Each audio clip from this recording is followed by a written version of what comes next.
Be me, Lydia, 41, senior project manager. Been with Emmanuel for 14 years, married for 11. Consider myself intellectually evolved, someone who sees through the constructed narratives that keep society stagnant. Spent years trying to help Emmanuel understand the systems of oppression he unconsciously perpetuates. Every conversation an opportunity for education, every interaction a chance to dismantle problematic patterns. It's a Tuesday evening when everything starts unraveling. Emmanuel comes home from his job at the engineering firm looking tired. He's holding some takeout because I texted him to grab dinner. I'm at the kitchen table with my laptop, finishing a report. He sets the food down and mentions he's thinking about joining a weekend softball league with guys from work. I don't even look up from my screen. Really? You want to spend your free time engaging in performative displays of athletic dominance with other men?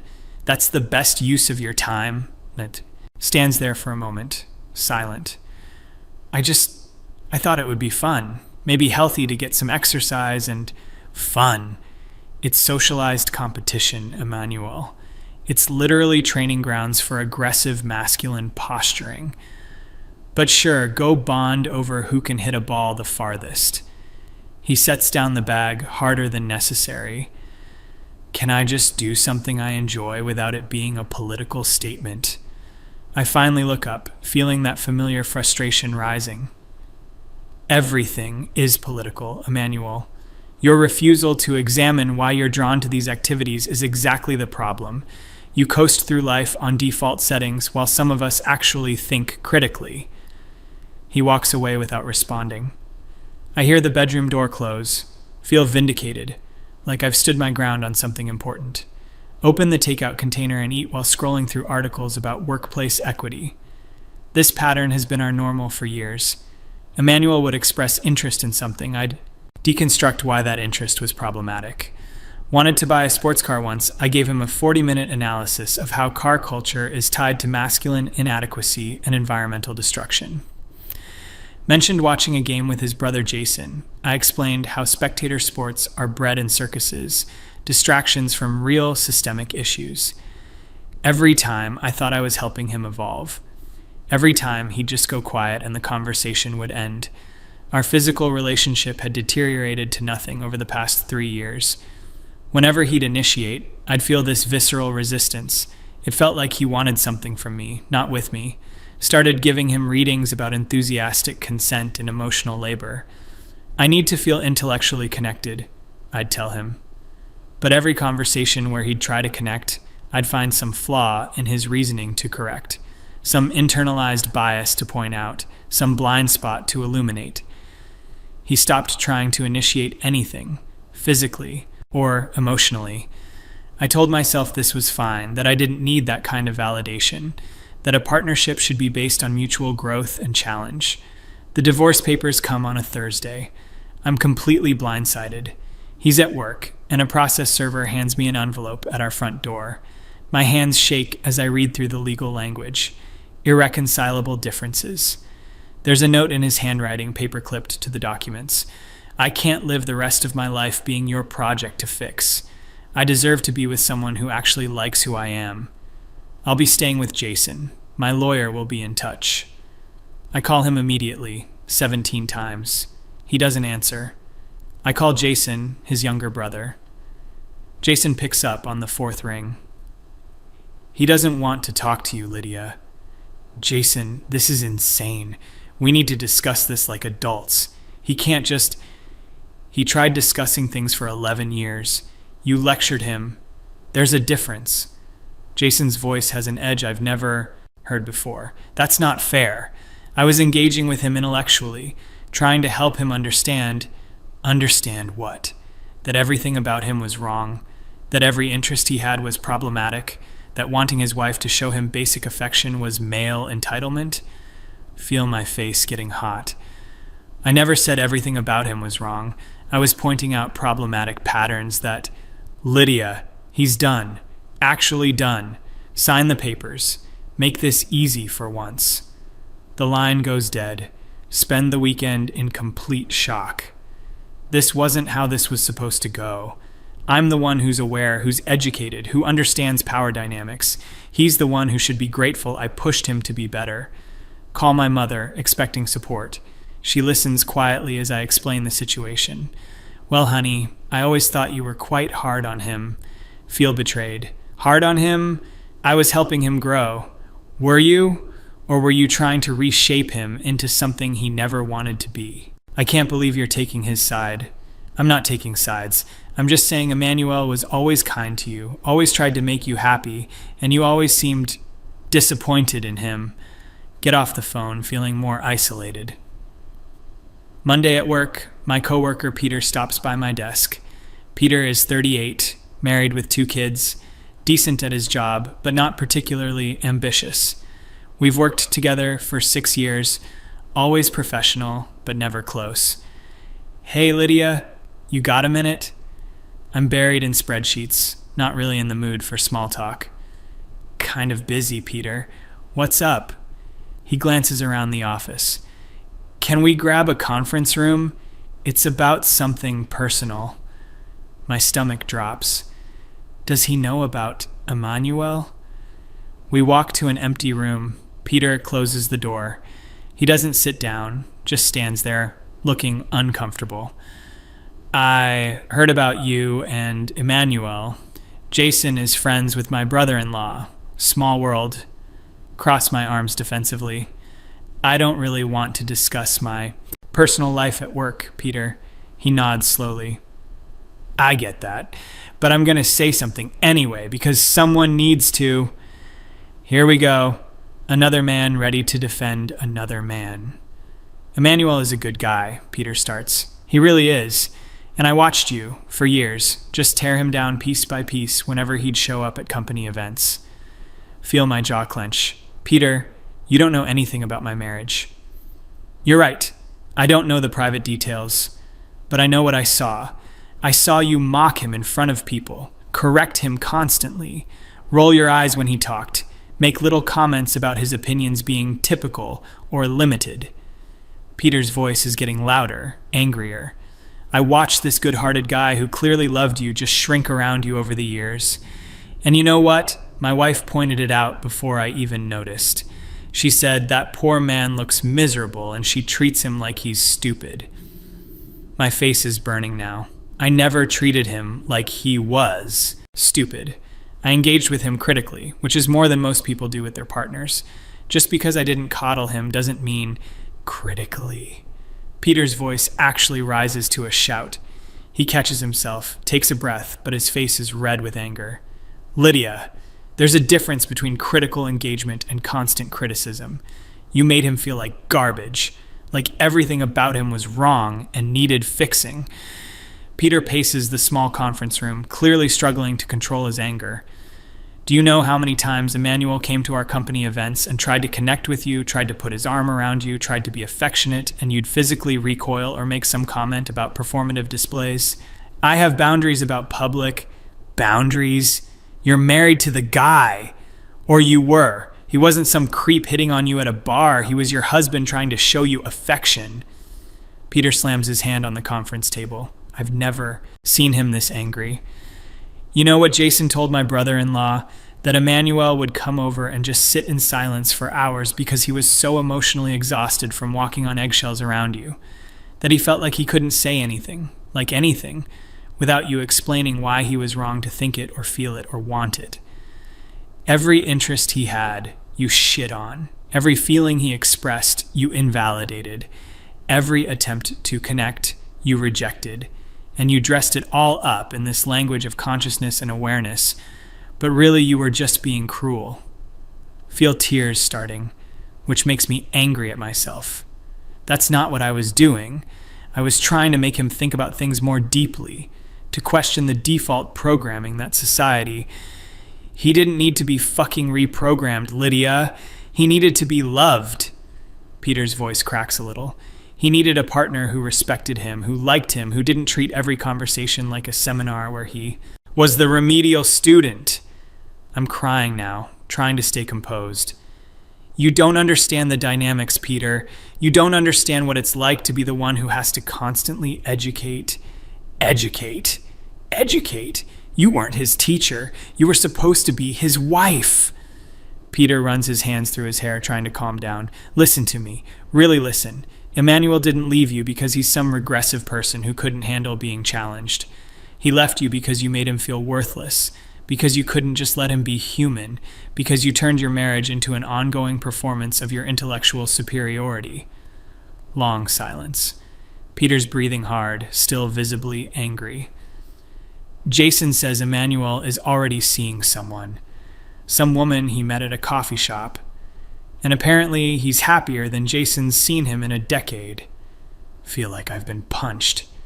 It's been less than 3 months. Yeah, 3 months, and he's already more alive than he was in 11 years with you. What does that tell you? Peter heads toward the door, then turns back. You're brilliant at your job, Lydia. Genuinely brilliant. But you destroyed that man's spirit, and I hope whoever he's with now actually appreciates him. Sign the papers. Let him be happy. He leaves me alone in the conference room. I sit there for 20 minutes, trying to process. Spend the next week in a fog. Work suffers. I can barely concentrate. Keep replaying Peter's words. Keep thinking about Emmanuel being with someone else already. Someone young, probably. Someone who isn't as aware as I am. Someone who won't challenge him to grow. The anger starts building. How dare he move on so quickly? How dare he not even try to fix things? We were together for 14 years and he replaces me in 3 months. 2 weeks later, I'm getting coffee near my office. See Emmanuel through the window of a cafe. He's with a woman. She's young, definitely younger than me. Long brown hair, wearing a sundress, laughing at something he said. He looks light. There's this expression on his face I haven't seen in years. Genuine happiness. His whole body language is different. Relaxed. Open. The woman touches his arm while she talks. He covers her hand with his, smiling. Feel this surge of rage and grief so intense I can barely breathe. Without thinking, I walk into the cafe. Emmanuel sees me immediately. His face changes, the lightness disappearing. Lydia. His voice is flat, guarded. The woman looks between us, confused. Hi. Sorry to interrupt. Emmanuel, can we talk? Just for a minute? He exchanges a glance with the woman. This is Sophie. Sophie. This is Lydia, Lydia. Can't even call me his ex-wife yet. The divorce isn't final. Sophie extends her hand with a friendly smile. Nice to meet you. She seems sweet. She seems young. Shake her hand limply. How old are you, Sophie? Emmanuel closes his eyes. Lydia, don't. Sophie looks uncertain but answers. I'm 28. 13 years younger than me. Emmanuel is 39, so 11 years younger than him too. Laugh bitterly. Of course you are. Lydia, we're having a private conversation. Please. Emmanuel's voice has an edge I've rarely heard. Private? You're in a public cafe, and I think I deserve an explanation for how you moved on so quickly from a 14-year relationship. Sophie stands up gracefully. I'll give you some space. I'll be outside, Emmanuel. She leaves with her coffee. Emmanuel watches her go, his jaw tight. When he turns back to me, his eyes are hard. You don't deserve anything from me. You lost the right to explanations when you made me feel like shit about myself for 11 years. Sit down across from him without being invited. That's not fair. I was trying to help you become more aware, more conscious of... Aware of what, Lydia? His voice is rising now, angry in a way I've never heard. Aware of how everything I liked was wrong, how every thought I had was contaminated by the wrong influences, how wanting my own wife to touch me was problematic. People are starting to glance over. Emmanuel leans forward, speaking more quietly but with intense anger. Do you know what it's like to live with someone who treats you like you're fundamentally flawed? Who makes you feel like you have to apologize for existing the way you exist? I never made you apologize for existing. I just wanted you to think critically about bullshit. He actually raises his voice. You wanted me to think like you, to value what you value, to be interested in what you're interested in, and anything outside of that was beneath you. Feel defensive, attacked. I exposed you to ideas, to perspectives you wouldn't have considered otherwise. That's what partners do. They challenge each other to grow. No, Lydia. Partners support each other. Partners respect each other. What you did was relentlessly criticize. Emmanuel is on a roll now. Years of suppressed anger pouring out. I wanted to watch football with my brother. You gave me a lecture about bread and circuses and manufactured tribalism. I wanted to restore a vintage car with my dad before he got too old to work on engines.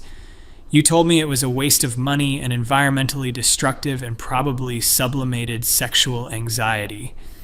He's ticking items off on his fingers. I wanted to take a camping trip with college friends. You said traditional male bonding rituals were regressive. I wanted to surprise you with a weekend getaway.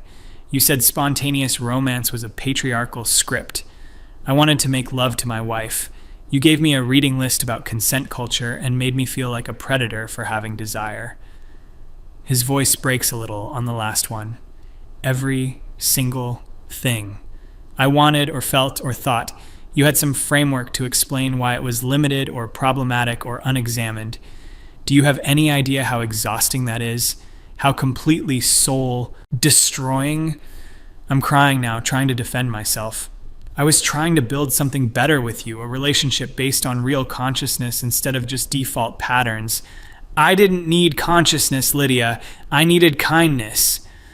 Emmanuel slams his coffee cup down. I needed a partner who could just be with me without constantly correcting me, who could see something good in me instead of always finding something to fix. He's breathing hard, eyes wet. Do you know what Sophie said to me on our first date? I told her I was going through a divorce, and she asked me what I liked to do for fun. And I realized I couldn't answer, because I'd spent so long being told that everything I enjoyed was wrong that I'd stopped having fun entirely. This hits me hard, but I'm still defensive. So you found someone younger and less challenging, and that's your solution? Someone who won't push you to grow? Emmanuel laughs, but it's bitter. Less challenging? Sophie has a master's in biochemistry and works in pharmaceutical research. She's brilliant. She's also kind. She also likes me. The difference is she disagrees with me about things without making me feel like I'm morally deficient. She has her own opinions without dismissing mine as products of cultural programming. She challenges my ideas while respecting me as a person. He stands up, preparing to leave. And yes, she's younger. She's also joyful and warm and affectionate, and she doesn't treat physical intimacy like it's a political negotiation. She touches me like she actually wants to, not like she's granting me a privilege. Feel humiliated, desperate. Emmanuel, we built a life together, 14 years. You're throwing that away for some girl you barely know. He looks at me with something like pity. I'm not throwing anything away. You destroyed it, piece by piece. Year by year, every time you chose being right over being kind. Every time you chose your ideology over our relationship. That's not what happened. That's exactly what happened. And the saddest part is, you still don't see it. He walks toward the door, then turns back. Sign the papers, Lydia. Let me go. I'm happy now. Actually happy. Don't drag this out. He leaves to join Sophie outside. Through the window, I watch him put his arm around her. She leans into him naturally, easily. They walk away together. I sit alone with cold coffee and hot tears. The next week is a blur. Can't stop thinking about Emmanuel and Sophie. Torture myself by driving past his brother Jason's house where he's been staying. His car isn't there. Probably at her place. Probably happy. Probably not being constantly criticized and corrected. The rage and grief cycle through me constantly. How did I become the villain in this story? I was trying to make things better. I was trying to elevate our relationship beyond the mundane. Wasn't I? Friday evening, my doorbell rings. It's Jason, Emmanuel's brother. He's 36, contractor, married with a daughter. We were never close. He always seemed to view me with polite distance. "Lydia, we need to talk." His voice is tight, controlled anger. "Jason, I really don't think—" "I don't care what you think. Let me in, or I'll say what I need to say right here on your porch." Step aside, let him in. He doesn't sit, just stands in my living room, radiating fury. "I want you to know what you did to my brother." Here we go again. Another man ready to blame me. "Jason, my marriage is between Emmanuel and me." "No, not anymore. You made it everyone's problem when you turned him into a shell of himself, when he'd come to my house and just stare at the wall, when my wife would try to talk to him and he'd barely respond because he'd been so beaten down he didn't know how to have a normal conversation anymore." Jason's fists are clenched. "Do you remember the barbecue 3 years ago? The one at my house?" "I remember. Emmanuel had wanted to go. I'd complained. It was too hot, and the food wouldn't align with our meal plan. You showed up 2 hours late after Emmanuel begged you to come, and when you got there, you spent the entire time on your phone, barely spoke to anyone, and then announced you needed to leave early because the conversation was intellectually unstimulating." Did I say that? Probably. It was mostly people talking about their kids and home renovations. Emmanuel was so embarrassed, so hurt. My wife told me later she saw him tearing up in our garage, just standing there trying to compose himself. Didn't know that. After you left, he stayed. And you know what he did? He apologized to everyone for your behavior. He apologized for you being rude to his family. Jason steps closer, his voice rising. That became the pattern, didn't it? You'd belittle him, embarrass him, dismiss him, and he'd just absorb it. He'd make excuses for you. He'd try harder to make you happy, and nothing was ever enough.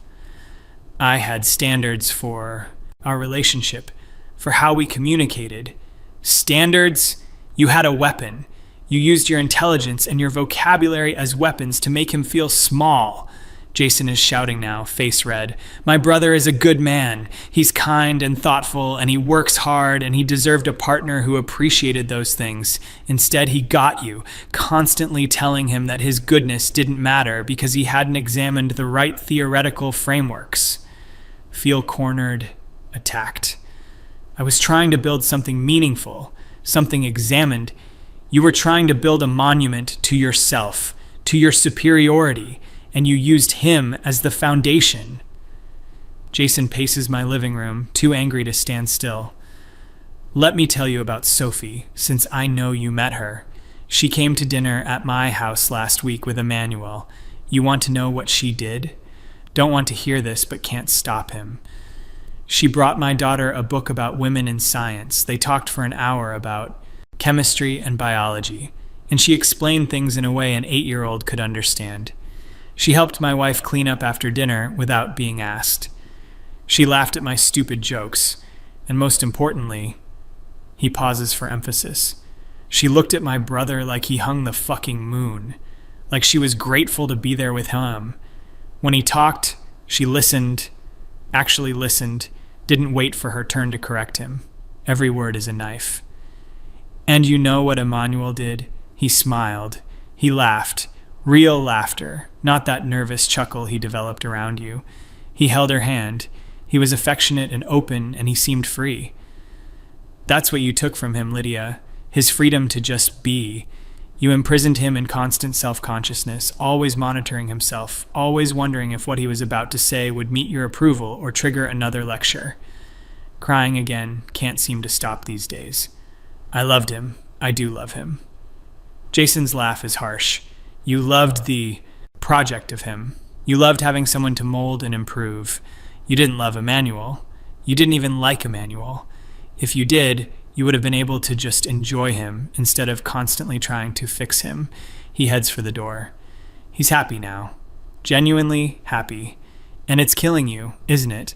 That he found that happiness so quickly without you. That it was so easy for him once you were out of the picture. It is killing me. Sign the fucking papers. Don't contest anything. Let him have this. It's the least you can do after taking 11 years from him. Jason slams the door on his way out.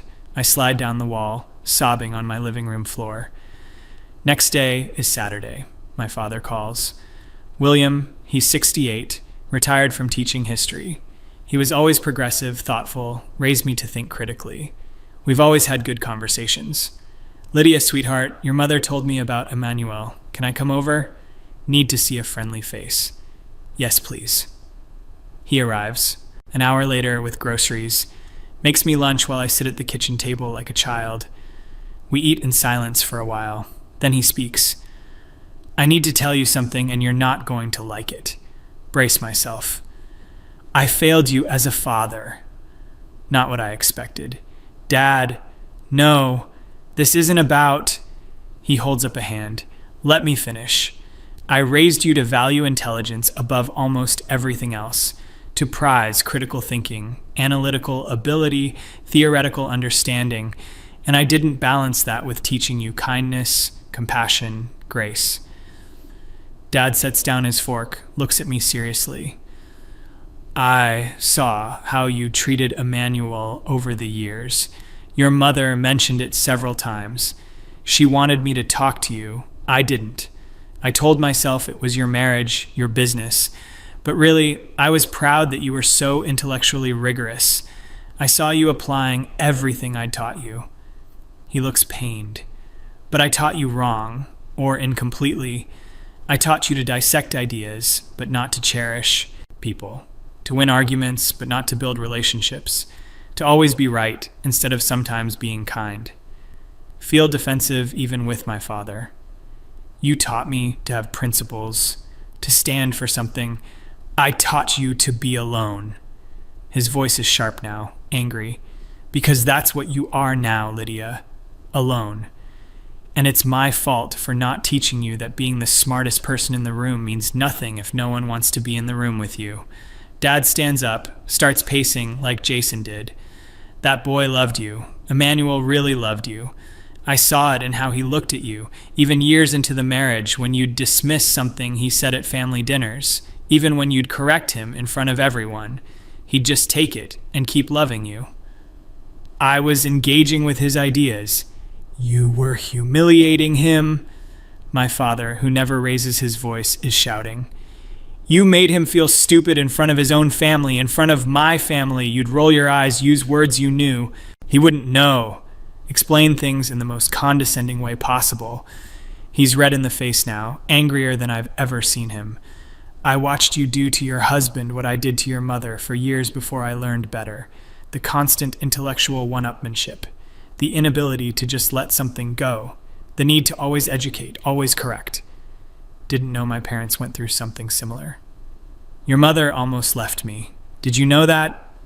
23 years ago, she packed a bag and was ready to go because she said living with me was like being perpetually on trial for not being smart enough. Dad sits back down heavily. I had to learn, painfully, that marriage isn't a seminar. That love isn't about molding someone into your ideal. That partnership means accepting someone as they are, not as you wish they'd be. But Emmanuel had blind spots, real blind spots about, so do you. Dad slams his hand on the table. You have massive blind spots. You're so focused on theoretical frameworks that you miss actual human needs. You're so committed to being evolved that you've lost basic human warmth. He's breathing hard, trying to calm down. Emmanuel didn't need consciousness raising, Lydia. He needed a wife who'd watch a game with him sometimes, even if she found it boring. Who'd let him restore a car because it made him happy. Who'd make love to him without turning it into a philosophical discussion about desire and power. Every criticism cuts deeper. You know what Emmanuel told me? About 6 months before he left? Didn't know they talked privately. We ran into each other at the hardware store. He was buying something for the house. We got coffee, and I asked him how things were. Really asked. Dad's eyes are wet now. He said, I feel like I'm failing a test I didn't know I was taking, every day. He said he couldn't make you happy, that nothing he did was enough, that he'd stopped trying to share things with you because your response was always to explain why those things were beneath him or problematic. Dad wipes his eyes, and I gave him advice. I told him to be patient with you, that you were brilliant, and that brilliance came with sharp edges. I told him you loved him even if you had trouble showing it. I told him to keep trying. He looks at me with disappointment. I was wrong. I should have told him to leave, to find someone who actually appreciated him. Because you didn't, Lydia. You saw him as a project, not a person. Long silence. Dad composes himself. Your mother and I met Sophie. Emmanuel brought her to lunch last week. Feel betrayed. You met her. She's lovely, warm, intelligent, kind. She teaches weekend science workshops for underprivileged kids in her spare time. She's published research in major journals, and she treats your husband, your ex-husband, like he's precious. The word precious breaks something in me. During lunch, Emmanuel mentioned he was thinking about finally taking that trip to New Zealand he'd always talked about, the one you said was environmentally irresponsible and touristy. Do you know what Sophie said? Don't want to hear this. She said, that sounds amazing. We should start planning it. Just like that. Enthusiasm, support, no lecture. Dad stands to leave. I'm disappointed in you. Deeply disappointed. Not because your marriage ended, but because of why it ended. Because you couldn't love someone without trying to remake them. Because you valued being right over being kind. He stops at the door. Sign the papers. Let him go. And maybe take some time to examine your own blind spots instead of everyone else's. He leaves. I'm completely alone. Spend the weekend in complete despair. Everyone is against me. Everyone thinks I'm the villain. But I was just trying to build something better. Trying to create a relationship based on real awareness. Wasn't I? Start really thinking about specific memories. Emmanuel coming home excited about a promotion, me immediately analyzing the corporate power structures that made his achievement hollow. Emmanuel wanting to buy me flowers, me explaining how the flower industry was exploitative and the gesture was cliché. Emmanuel trying to plan a romantic anniversary, me critiquing the commercial construction of romance. Emmanuel reaching for me in bed, me moving away and suggesting we were beyond needing physical validation. Every memory has the same pattern. Him offering something, me explaining why it was insufficient or problematic. Him trying to connect, me using it as a teaching moment. Him being human, me demanding he be better. Monday morning, Peter stops by my desk again. Can we talk? Conference room? Follow him silently. He closes the door, sits down this time. His voice is calmer, but still firm. I heard about the confrontations. Jason told Emmanuel's friends word gets around. Nod, feeling numb. I want to say something else, and then I'm going to drop it because it's not really my business, but you need to hear it. Wait. You're going to be tempted to tell yourself a story about this, about how you were too evolved for Emmanuel, too conscious, too aware, how he chose someone simpler, less challenging, someone who won't push him to grow. It's like he's reading my mind. Don't tell yourself that story, because it's not true and it'll poison whatever comes next for you. The truth is harder. The truth is you were cruel. Maybe not intentionally, maybe you thought you were helping, but the impact was cruelty. You made someone who loved you feel worthless. Tears starting again, seem to cry constantly now. Sophie isn't less than you. She's not simpler or less challenging. She's just kind. She has boundaries without being punishing. She has standards without being contemptuous. She challenges Emmanuel without diminishing him. Peter leans forward. That's the skill you never learned. How to push someone to grow while still making them feel valued. How to disagree without dismissing. How to have principles without being rigid. He's right. I know he's right. What do I do now? Peter shrugs. Sign the papers. Go to therapy. Maybe actually examine your own behavior with the same rigor you applied to everyone else's. Learn that being smart isn't the same as being good. He gets up to leave, pauses. For what it's worth, I hope you figure it out. You're good at your job. You could be good at life too if you learned some humility. That night, I finally really look at the divorce papers. Emmanuel is asking for almost nothing. Just wants to split assets evenly, no alimony requested. He's making it as easy as possible. Just wants out. Wants to be free of me. I sign everything. Feel like I'm signing away 14 years.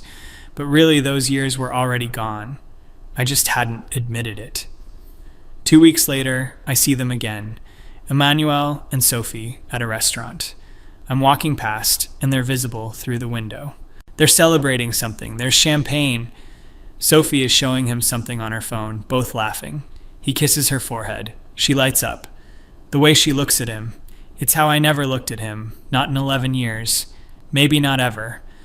Emmanuel catches my eye through the window. We lock gazes for a long moment. There's no anger in his face anymore, just nothing. Indifference. He's moved on, completely. I'm just someone he used to know, someone who hurt him, someone he survived. He turns back to Sophie. Doesn't watch me walk away. I'm already forgotten. Finally understand what I lost. Not just Emmanuel, but the chance to be someone who built things instead of deconstructing them, someone who loved generously instead of conditionally, someone who valued kindness as much as consciousness. I destroyed something real because I was so sure I knew better, so sure that my framework was more important than his feelings, so convinced that being right mattered more than being loving. Peter was right. Jason was right. My father was right. I was cruel, dressed it up in intellectual language, made it seem like growth and evolution, but it was just cruelty. And now I'm alone with my principles and my frameworks and my consciousness. And Emmanuel is happy with someone who just likes him, someone who doesn't need him to be anything other than who he is. The worst part is understanding that I can't go back, can't undo years of criticism, can't resurrect what I killed through 1,000 small dismissals, can't compete with someone who offers warmth instead of correction. Sophie won not because she's younger or simpler, but because she offers what I never could. Acceptance, appreciation, joy. Sign the final papers.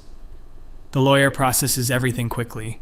Emmanuel wanted it done fast, wanted to move forward with his life, with Sophie, without me, owned by my own arrogance, destroyed by my inability to value what I had. The smart, aware, conscious woman, alone in her principles, while her ex-husband builds something beautiful with someone who understood what I never did. That love isn't about perfecting someone, it's about cherishing them, and I learned it too late.